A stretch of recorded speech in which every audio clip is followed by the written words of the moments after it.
What is up, everyone? Welcome to 5 Things We've Learned from Game Week 8. My name is Ryan from the Football Chatbox. Let's get into the video.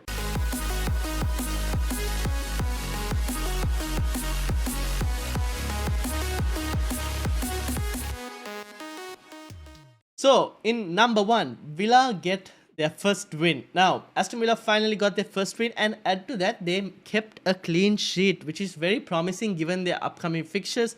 Maybe Luca Dean, I don't even want to say, maybe he could be a decent option.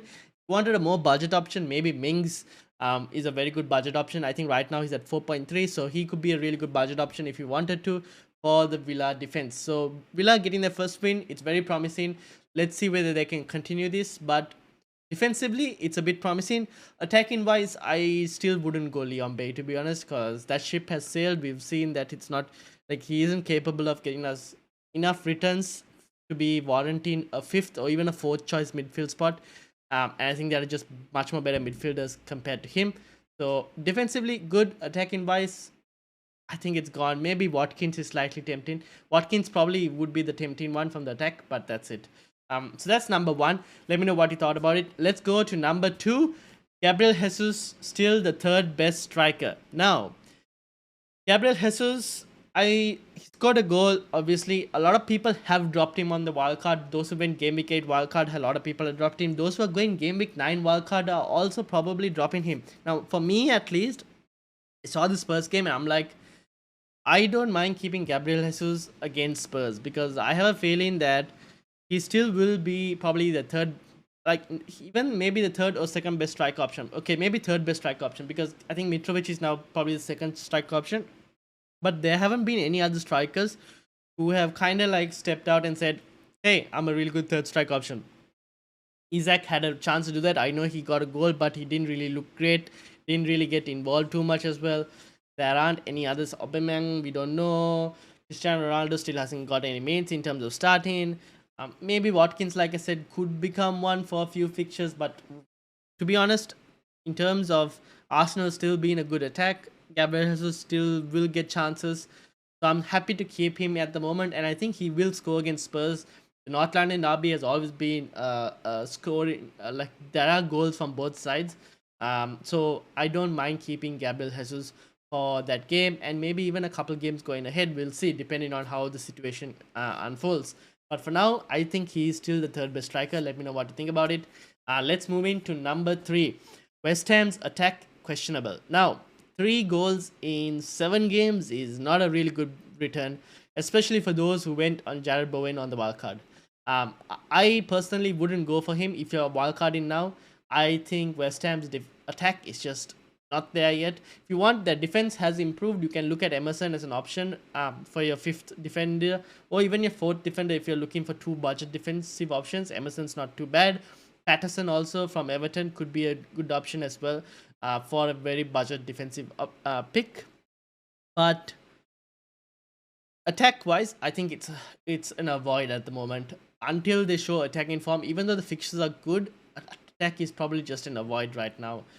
So I probably wouldn't go there, but if you want to go there, you can. But I'm telling you, it's not worth it for me. At least that's what I'm thinking. So that's number 3. If you come all the way up to this point, make sure to hit the like button, hit that subscribe button as well. We're trying to get to 400 subscribers. Can we get into 400 subscribers before the end of the international break? Let me know. With your help, it might be possible. So make sure to hit the subscribe button, hit the like button as well. Let's go into number 4. Maddison tempting. Now, Maddison played in the front 3 of Leicester's recent game against Spurs. He looked very forward. He was very forward, getting involved in the attack more compared to the game before that. And in that role, he's more tempting. Now, there are rumors that Brendan Rodgers might get sacked during this international break, so we don't know what that means for Maddison and his playing position. But I still don't mind owning him on the wildcard just because Leicester's fixtures are good. And they've kind of shown they can attack in that last game. Obviously, defense is just horrible, and Ward is just. I feel like if you had Ward on your wildcard, and you probably want to get rid of him to 5 as an even. Because I just don't want him in my team. He is literally as useless as he can be. If you wanted a good second keeper, I mentioned on the podcast last time, Begovic at 4 million. Now that Pickford is out for the moment. Begovic at 4 million is not a bad option. 9 points he returned. For anyone who watched the podcast, I went and got him. Might have got 9 points if you started him. So for me, James Madison looks tempting on the wildcard as well. I think I would probably go there. Especially we know what he's capable of, and we know what he's capable of doing. So for me, he looks good for now. We'll see with regards to Leicester and their managerial situation. We'll monitor that during the international break. But that's number 4. Talking about players who are capable of doing stuff, let's move on to number 5. Son is back. Now, Heung-min Son came on and scored a hat-trick in 13 minutes. Yes, 13 minutes. I wish I owned him, but I didn't, sadly. Now, that is... We knew he was... I mean, he was always one haul away from, like, being back, right? And we knew Leicester would be the perfect game. The reason most of us didn't go was because he was not going to start the game. And I mean, it's justified that you didn't go for it. Now, the upcoming fixtures are still pretty decent. I wouldn't put you off against going for that. Maybe the Arsenal game is a bit more harder because I think Arsenal defensively are a good team.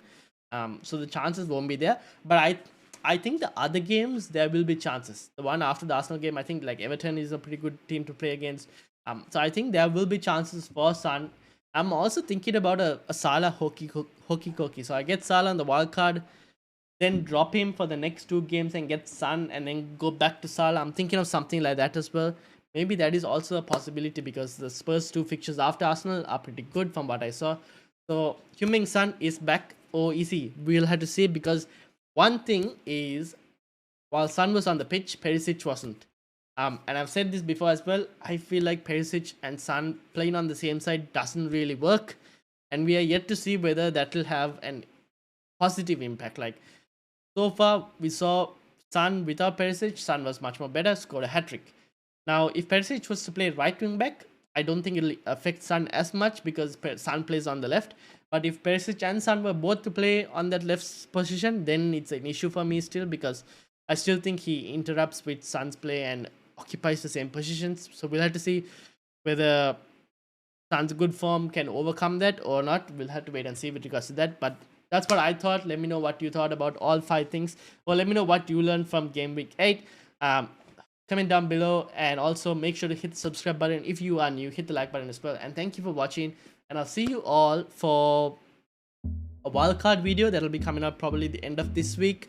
And also the Australian analysis video, maybe this week or next week. It's international break, so we're spreading out the content instead of having to put it during the entire week. So yeah, stay tuned for everything. Make sure to subscribe, like, and comment down below what you learned from Game Week 8. And I'll see you all later.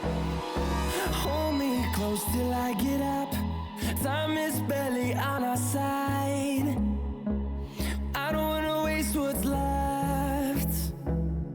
The storms we chase are leading us, and love is all we